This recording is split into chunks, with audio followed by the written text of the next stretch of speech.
Hey guys, welcome back to Pink Plus Podcast. I am sitting down tonight again with Deidra Gromas, who, if you remember, kicked off our second season talking about family trauma. Tonight, we are going to be talking about something that's a little bit emotional for some to listen to or talk about. So just a trigger warning that this episode will contain talks about miscarriage. So Deidra, why don't you open up the episode with your own experience of miscarriage? Well, my miscarriage was before I had my babies, and I was young. It was a few months out of high school, so we were only 18.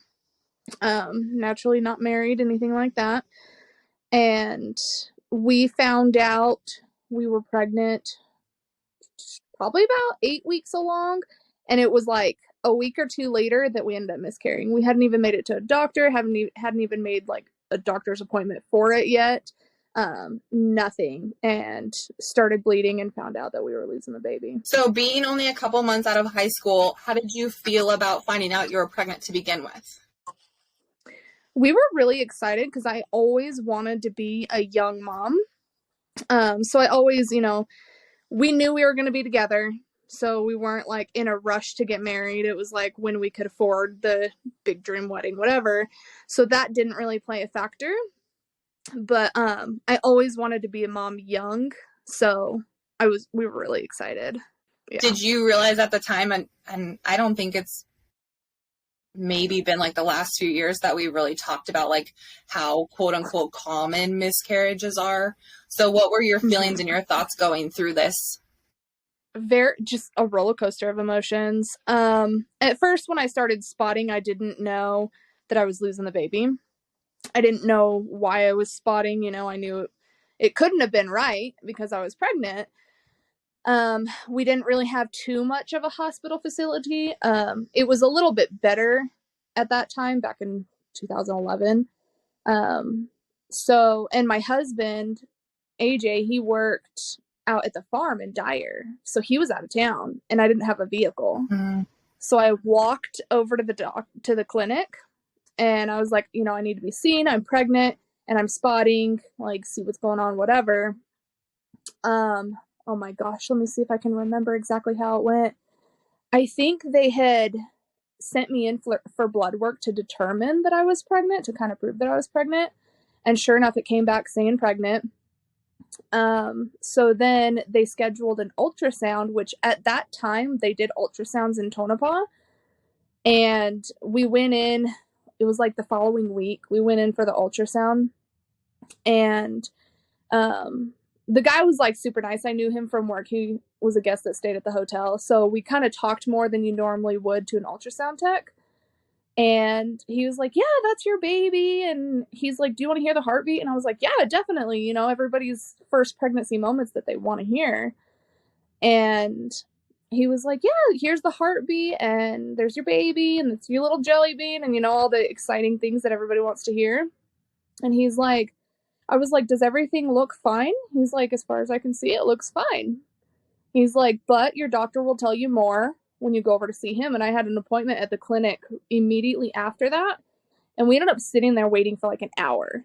So like during that wait, we're all excited. We just heard the baby's heartbeat. We have these pictures, everything like that. And we get in there and the doctor's like, well, yeah, you heard the heartbeat. He's like, but it's too weak. And I said, what do you mean? He's like, it's not strong. He's like, your baby is slowly dying. And I was like, excuse me? He's like, your baby is slowly dying. Your heartbeat is not strong enough. You cannot recover from that. He like used those words with you. Yeah. Yeah. Your baby's heartbeat is too weak is forever ingrained in my brain. I cannot believe that a medical professional said that to you. Yeah. And so he's like, okay, we're going to schedule you for a DNC in Bishop for I think it was the following week. So we had to go another week of this. And it was the day after Thanksgiving it was scheduled for. I'll never forget that. So we go in that morning and doctors are talking and they're talking about how was your Thanksgiving and how was this, and I had to look at them. I was like, you made me fast since 9:00 last night. Don't talk to me about food. You're gonna make me sick. And then they're talking to one another about the procedure that's going to go on, and they say something abortion, and I was like, excuse me? And they looked at me and I was like, I'm not getting an abortion. I'm not aborting my baby. And they're like, oh, well, we call it an involuntary abortion, but which is a miscarriage. But those were the terms. So had you already started bleeding really heavily prior to the DNC, or he was like, oh, your baby's going to die, we're going to schedule you for a DNC? I was spotting probably at this point 2 or 3 weeks straight, but it was just light spotting. Well, and my thoughts is like at 8 weeks, the baby's heart is so small. The whole baby's small at that point. Yeah. And even trying to get the heartbeat to begin with when they're that early, it's going to sound weak and faint anyways. So now I'm wondering like what it was that tipped him off that thought the baby wasn't going to make it. Yeah. And I wonder that daily. I'm like, I wonder if I should have gotten a second opinion. I would wonder if I should have looked more into it or done another test or if there's anything I could have done differently on if that would have played out differently. I wonder too, because of the, I'm trying not to like insert my foot in my mouth here because there were a lot of really wonderful and a lot of very intelligent people that did work at the hospital. But that hospital had some individuals that did not give it a great reputation. So I wonder if you had had a doctor from out of town, like a bigger city that saw this more, if that would have changed it at all. Right. Yeah. It's hard to say.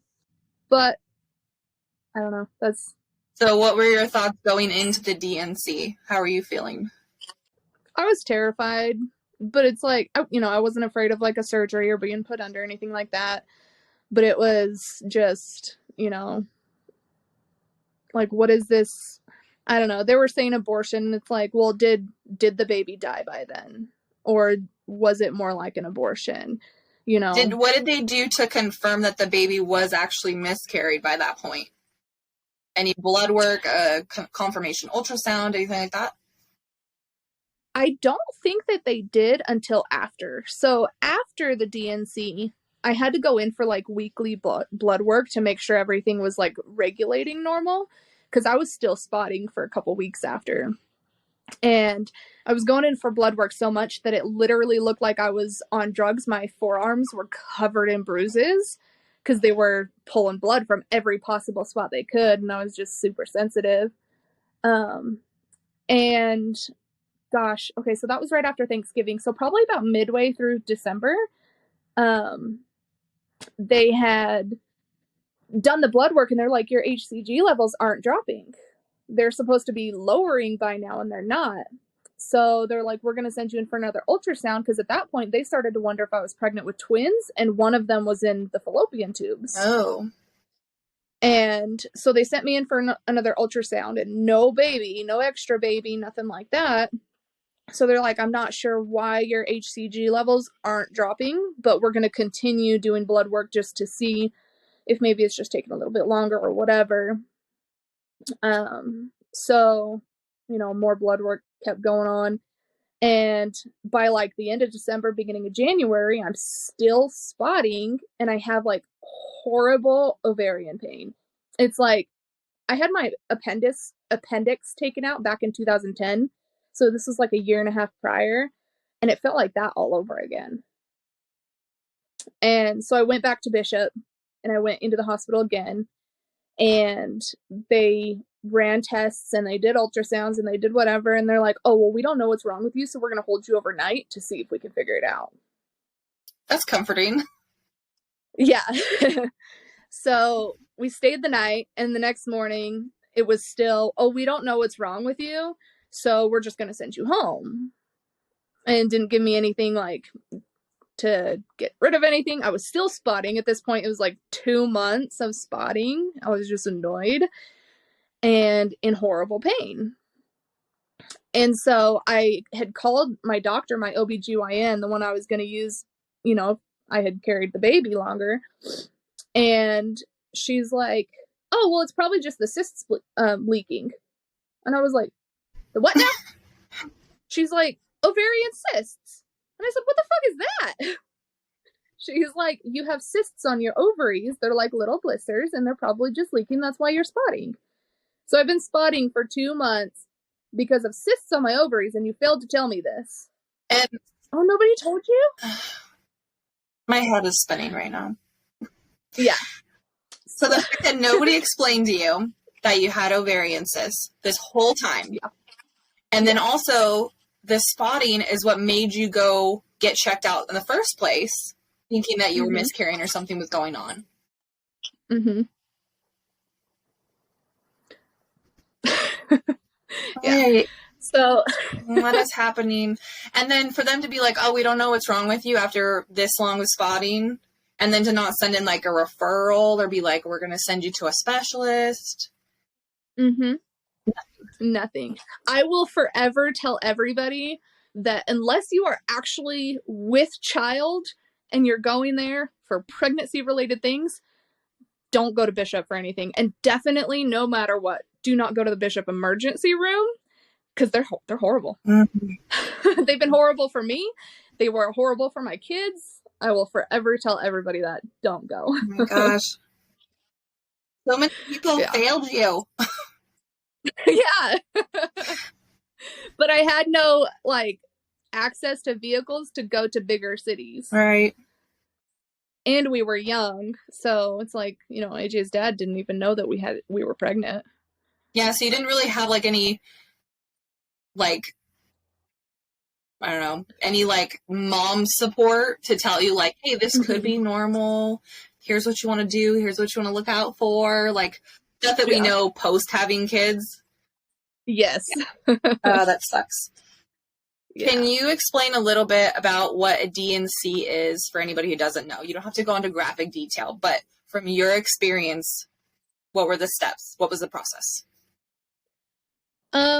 We go into the hospital just like a normal, like any minor outpatient surgery, and they put you under, and they basically just go in and clean out whatever's left of the baby. And then, after that, it's like basically when you wake up, they send you home. So it's like super quick and easy. You don't really feel anything, like no after effect pains when the anesthesia wears off or anything like that. Yeah, it's basically like some people will pass a miscarriage naturally, but some won't. So this is more so to clean out whatever is left. And then you said your OBGYN had then mentioned that you had ovarian cysts. Were you diagnosed with PCOS? I was not. So as you can tell, she didn't really give me a lot of information on anything. And asking those kind of questions, like I didn't even know what PCOS was at the time, so I wouldn't have known to ask. But as far as reaching toward anything like that, she was she wasn't very helpful at a lot. But I had emailed her back and forth for a couple of weeks, and finally mid-February, I was like, I can't do this anymore. You're gonna put me through surgery and you're gonna get rid of this. And we ended up going into surgery mid-February and had it removed. She's like, the one cyst was the size of a golf ball. Oh my God.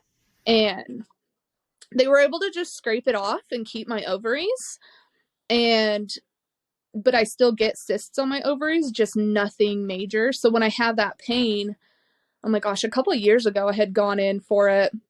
And I was like, I need, to get these looked at or whatever. And they've always been small. And then last June, I had gotten my birth control put in, and while he was checking to make sure it was in the right place, I was like, hey, can you check my ovaries? I was like, I've got known cysts on my ovaries, and he's like, yeah, I see some cysts, but they're really small and nothing to be concerned about.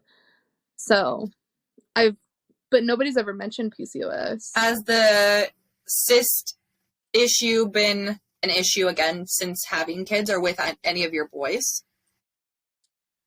Not like growing cysts. Like I said, there's small cysts on my ovaries, but nothing as big as they were before. I definitely feel it, and I get that pain a lot, but not quite as bad most of the time. And it's kind of, I kind of just know what it is. I'm like, my ovaries hurt, my my whatever hurt. Yeah. How long did it take for you to open up about the miscarriage to people around you? Who did you talk to about it? Oh my gosh. The person, there was one of our friends that knew about it before we miscarried, and he's the one that drove us to Bishop when I was spotting and in pain and whatever, like mid-December, and they kept us overnight. He knew about it. After that, I think I had told my brother about it like a year later. And then after that, it was kind of like, if a friend had a miscarriage, then I would kind of like reach out and like, hey, I know how you feel. I'm here to talk. I went through it as well. So like, don't feel like you're not valued or anything like that. And I'd kind of just let them know that I can relate so they can talk to me and stuff like that. Did you have any negative opinions or feedback or anything when you would talk about it? I got a lot of like backlash from like some people. So like, okay, so I guess I did tell work, because I stayed home from work like that whole weekend. I had the DNC on a Friday, and I missed the entire weekend of work after that because I was like, I just can't. And not, my supervisor at the time, the whole time I worked there, my supervisor and I didn't get along. And she's like, you're missing work for a miscarriage? Like, you weren't even that far along. And other people that I talked to were like, oh, well, God just had other plans for you. And, I'm not fully religious, but I'm not like against it either. So I have nothing to say about that. But something just doesn't sit right when you lose a baby and somebody says like, oh, well, it just wasn't the right time, or he had different plans or something like that. Right. Don't put that on God. Yeah, exactly. Yeah. I got a lot of, well, you guys are too young, so it like basically shouldn't matter. Like, you guys are still babies, so it's okay. I don't know. I guess I want to say it as like, it's okay that you lost your baby because you shouldn't be having babies. And how did you react to that? I got upset because, like I said, I always wanted to be a young mom. I didn't plan to go to college. I didn't, I was working full time, like so much so that my boss yelled at me for getting too much overtime. She's like, you need to stop working outside of your schedule. Like, this is your schedule. Stop working extra. I was always working. I had a decent like head on my shoulders at that time. And so it's like, I don't know why you think that I can't do this. I don't know why you think that it's going to ruin my life. I don't travel. I never wanted to. I don't care to. Yeah, it'd be cool, but I never cared to. I always just wanted to focus on family. Were you scared when you got pregnant with your oldest that you might have a repeat miscarriage? Yeah. It took us a year to get pregnant with him again. Their due dates were almost like within a week of each other. It's like almost a year to the dot. Aww. And getting pregnant with Maverick was terrifying. We didn't tell anybody until we were about 18 to 20 weeks. And people are like, oh, well, you hit the 12-week mark. Like, you're good. And it's like, okay, we got further along in that pregnancy than the previous one, but we were still terrified. And then every little thing that might happen, I watched everything. I was super careful. We went to every doctor. Everything about it was terrifying. I feel like, and I could be totally wrong about this, but anybody who says like, oh, you got 12-week mark, you're good, probably has not experienced it. Oh yeah, absolutely. And that's just like, like they're trying to be supportive, but it's like supportive ignorance, I guess. Like, you don't know what I'm going through. You don't know how freaking it is, so chill. Yeah, exactly. Like, I was already starting to show when we started telling people. and I was wearing hoodies. We went down south for Christmas, and I was wearing hoodies, and I changed my hoodie. And, like, the next day, AJ told his sister, she's like, I thought she looked a little round in the belly. Sorry. But it was terrifying. So, in that moment when you were talking about your miscarriage to people, and you were getting these, like, negative remarks about you being young, or at least you weren't that far along, or any of that, what did you need to hear? What does somebody need to say to be supportive when they don't know what to say in that situation? Honestly, I think the best thing that anybody can say is, I'm sorry you're going through that. I'm here if you need to talk about it. Just short, sweet, and supportive. And probably let whoever's going through it kind of take the wheels on it. Don't ask too many questions. Mm-hmm. Let them kind of guide where the conversation goes in case they're not ready to be open about it.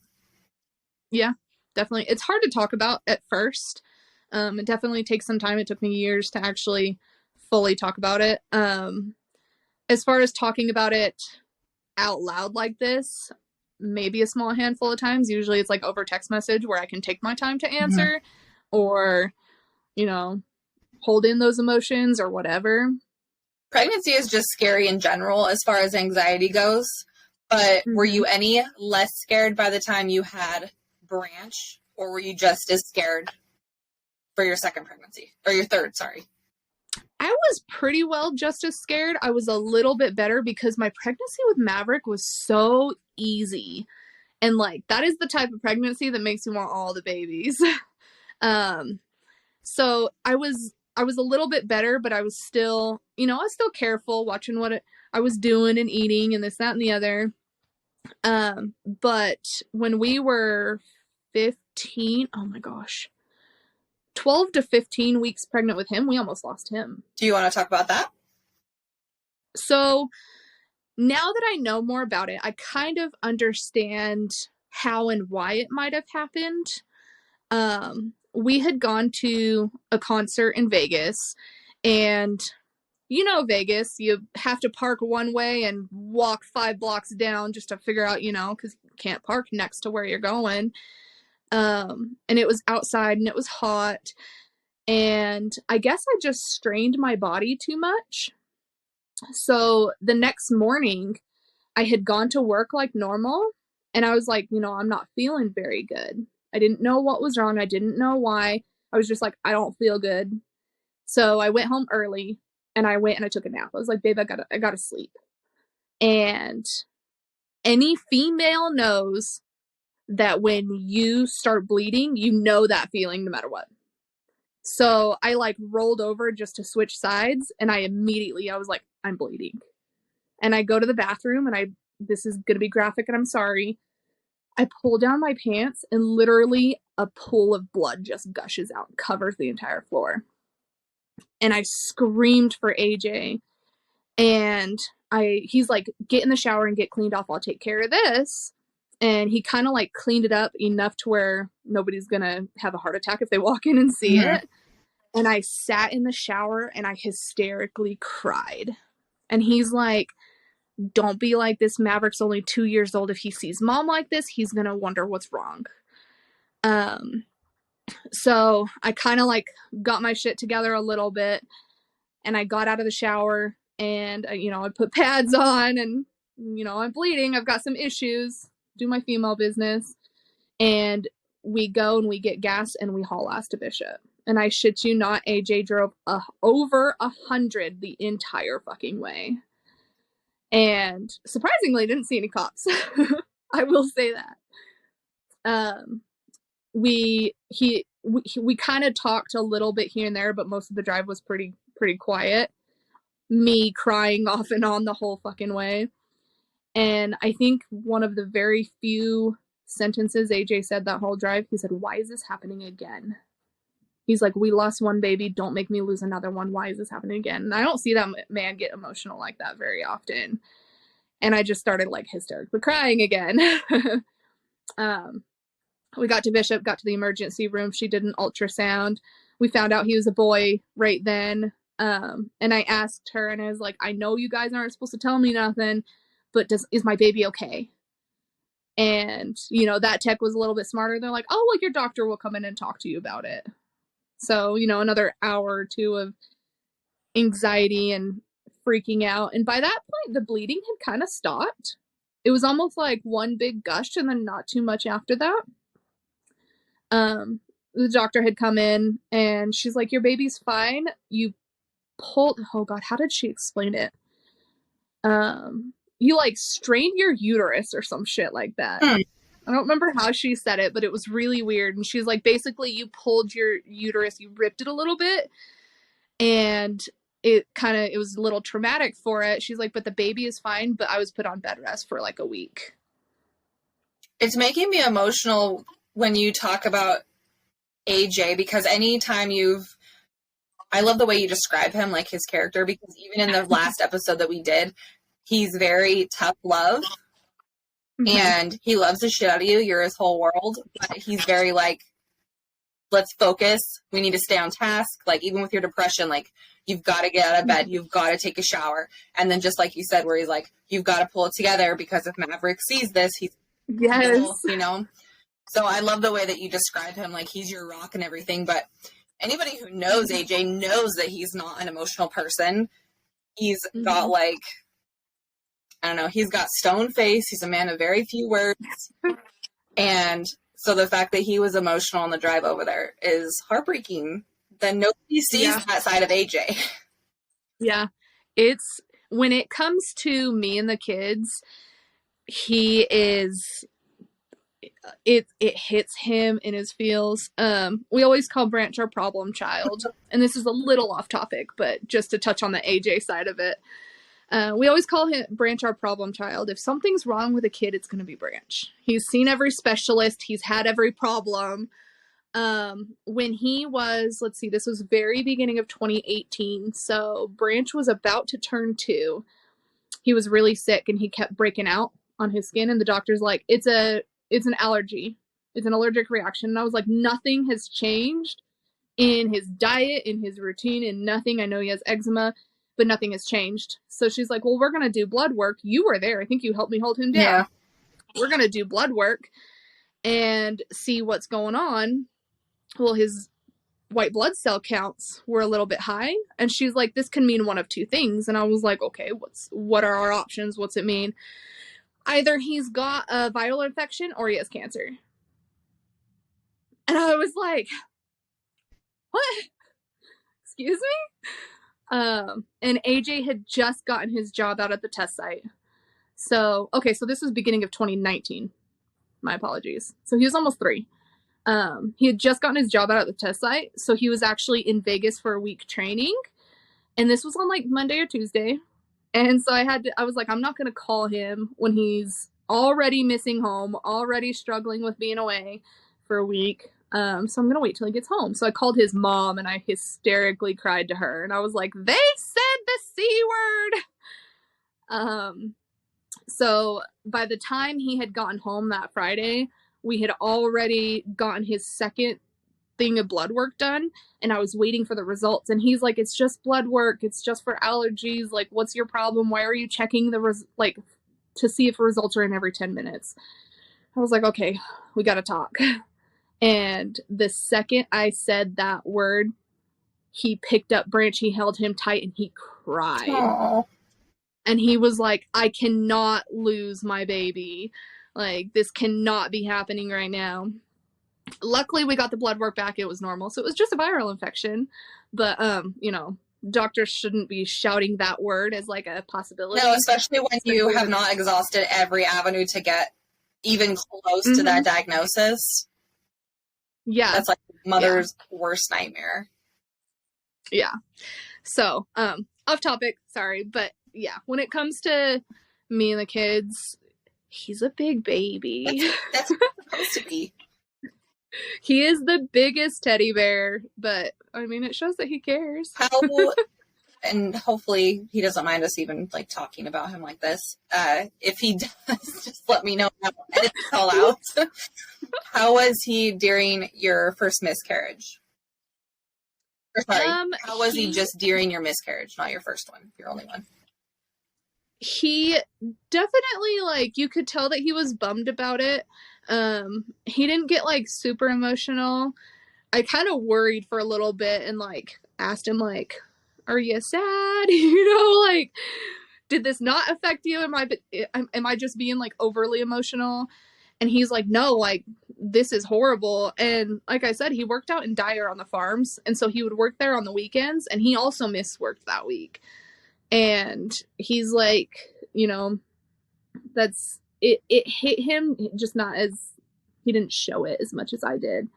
Now he talks about it more. And you can see the emotion a little bit more. And he's like, I'm telling you, babe, that would have been our girl. He's like, that would have been our baby girl.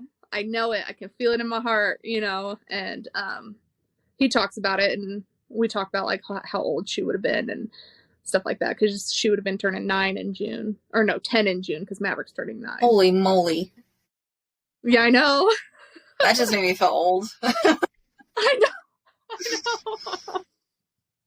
I know you talked about you wanting to be a young mom, and that was kind of a goal of yours. Was he equally as excited to be a dad? Was he ready for that? Were you guys kind of talking about, starting a family around that time?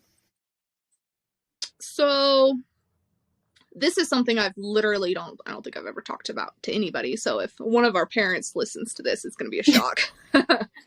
We had a pregnancy scare in high school. We had thought that we were, it turned out we weren't. But that kind of got our hopes up and, like, yeah, let's do this. Like, and we want to be parents. We're ready for this. We know we're going to be together, stuff like that. So we had gotten off the birth control, everything like that. And so, a lot of people, nobody puts the math together. But if people talk about, like, us trying for Maverick, I tell everybody, I'm like, we tried for him for 2 years. Because it was a year until the miscarriage and then another year until we actually got pregnant with him. So, yeah, we were kind of basically actively trying. In high school? Mm-hmm. Near the end of high school. So it was like we wouldn't have been showing or anything like that by the time we graduated. So it wouldn't have been in the middle of high school, but yeah. So, and you said that you felt like at the time you were ready to be starting to have babies. In hindsight, do you feel like you really were at that time?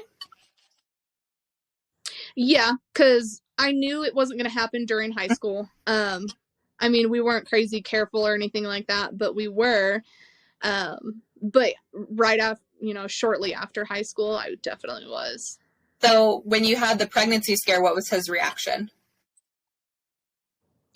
He didn't really show too much emotion. Like, we kind of, like, joked about it or whatever.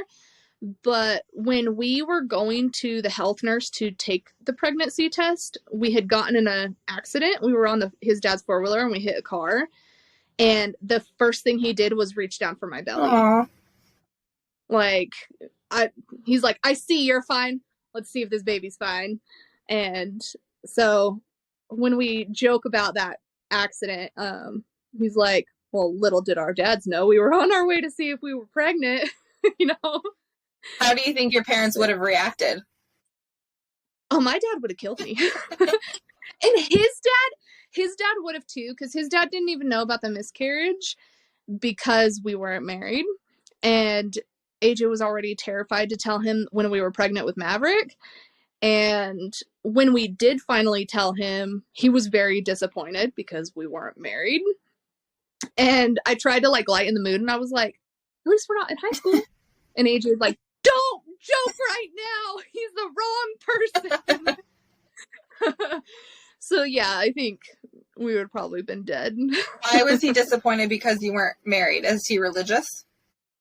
Yeah, he's very Christian, and he's, you can't be doing that kind of stuff if you're not married and stuff like that. And I was living with him at the time. So he's like, you live in the room next to me and you're not married. So AJ doesn't sleep here, but you do. Okay, so No. AJ wasn't living at the house that you were living at? No, we weren't allowed to live together because we weren't married. And since I was living with his dad, he was living with his brother Aaron. It was a really rough situation for a couple years. This sounds like a confusing dynamic. I mean, me and him got along great. We always ate dinner together, everything like that. Me and Aiden, we fight like we're true brother and sister now because of it. Just saying. But yeah, it actually was not too bad. Yeah. Pretty good. Well, that's good. I'm glad. And it worked out because you have great in-laws. It was awkward at first, but I mean, if AJ wasn't working, he was there 90% of the time. Yeah.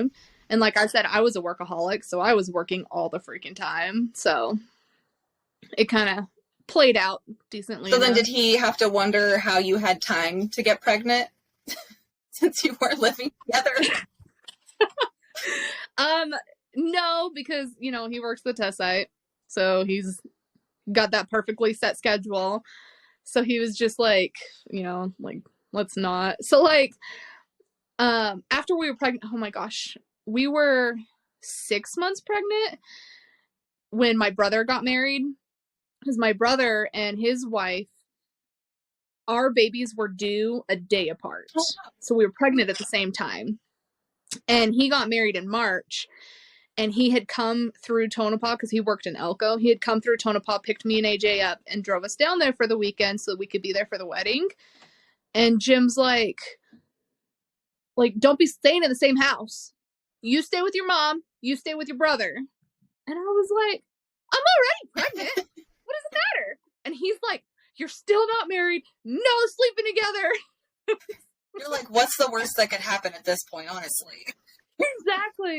Exactly. And AJ's like, still the wrong person to joke with. Like, you gotta stop. That's funny. Yeah.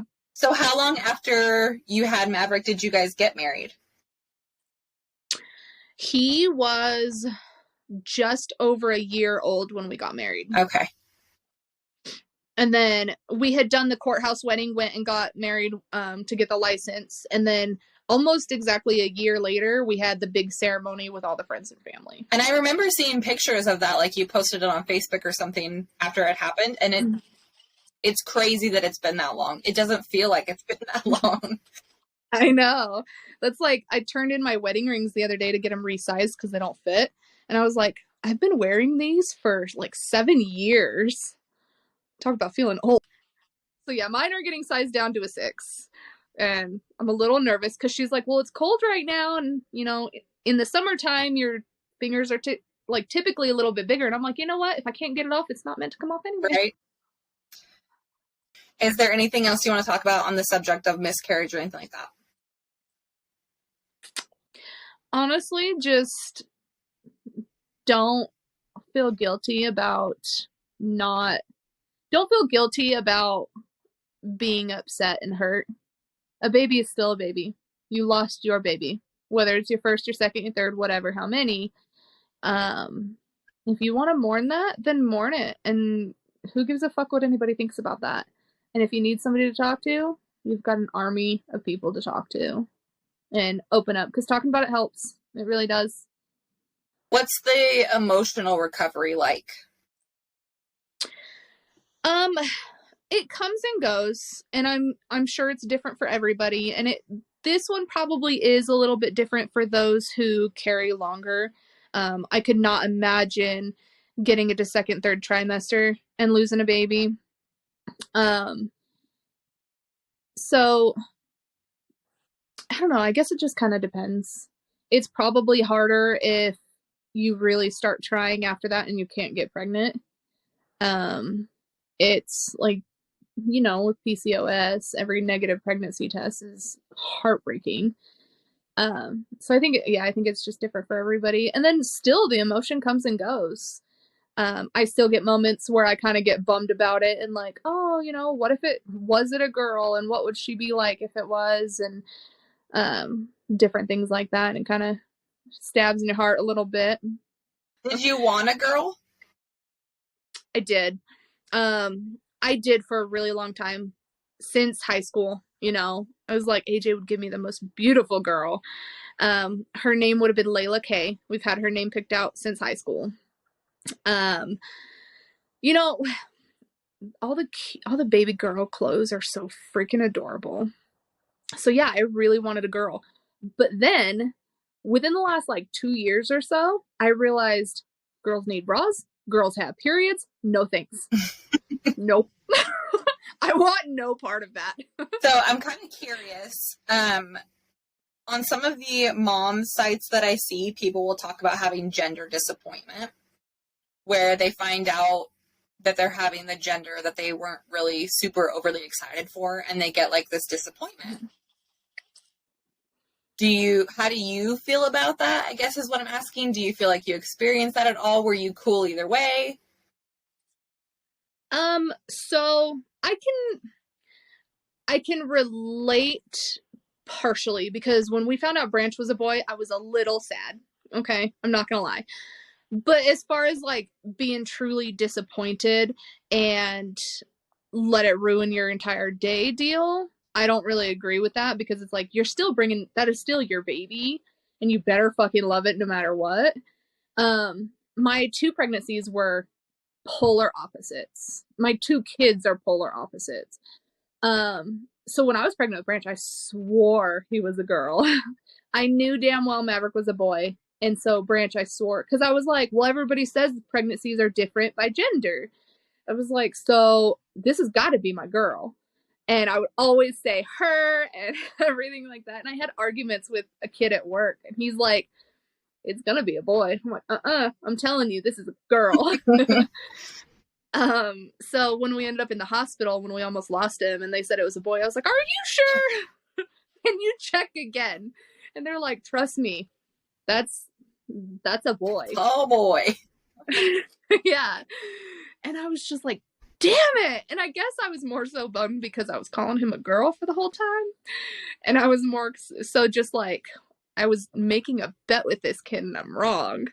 But it was immediately like, okay, now I got to find a boy name, and I'm gonna love my kids no matter what. Either way, I'm bringing it, as long as he's healthy. Mm-hmm. So. Definitely. Did AJ want a girl when you thought Branch was a girl? He's always wanted his girl. He kind of knew that he was gonna be a boy, though. He was one that I would like argue with. He's like, I don't know, babe, I'm not so sure it's gonna be a girl. And he wasn't like as sure about it, but he was very doubtful that it was a girl. And he's, we always look at his oldest brother. He's like, well, he had a boy and then 2 girls, so we have a chance at having a girl. It's shown in the family that it's possible. But so yeah, he wanted a girl, has always wanted a girl. And that's also why after Branch was born, he's like, we're trying again, and we're gonna get a girl.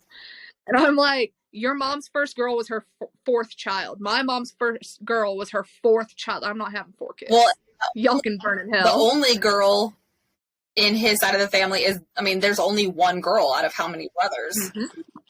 Exactly. And that's why now I like definitely see, I'm like, the Gromus gene is strong, and the Gromuses are boys.